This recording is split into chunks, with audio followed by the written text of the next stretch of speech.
दोस्तों, जरा सोचिए एक ऐसे वक्त के बारे में जब आपको ऑफिस जाने या कोई भी बिजनेस या अन्य काम करने की जरूरत ना पड़े।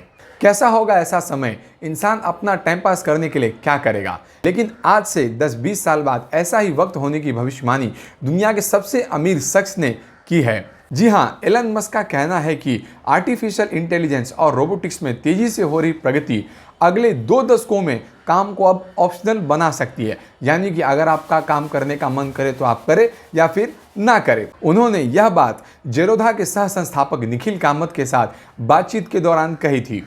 इस पॉडकास्ट को रविवार को पीपल बाय WTF पॉडकास्ट पर भी जारी किया गया था। मस्क ने कहा कि अब AI सिस्टम्स और मशीनें अधिकतर सामानों और सर्विसेज को तैयार करने में सक्षम हो जाएंगी। तब लोगों को आजीविका चलाने के लिए काम करने की बिल्कुल भी कोई ज़रूरत नहीं पड़ेगी। उन्होंने कहा, मेरी भविष्यवाणी है कि आने वाले समय में काम करना बिल्कुल ही ऑप्शनल होगा। लोग इसे 20 साल बाद सुनकर कह सकते हैं कि मैं गलत था, लेकिन मुझे लगता है कि यह बात साबित होगी।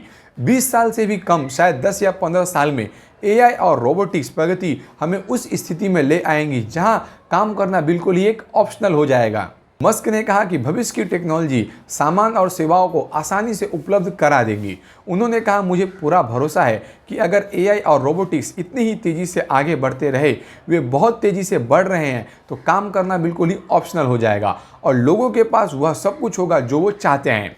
अगर आप किसी चीज़ की कल्पना कर सकते हो तो आप उसे पा सकते हो। इसी दौरान मस्क ने इस भविष्य की तुलना घर पर सब्जी उगाने और बाजार से खरीदने के विकल्प से भी की है। उनके अनुसार जिस तरह आप चाहो तो अपने घर पे सब्जियां उगा सकते हो या दुकान से खरीद सकते हो। घर में उगाना मुश्किल होता है, लेकिन कुछ लोग इसका आनंद लेते हैं। यह पूरी तरह से वैकल्पिक होगा।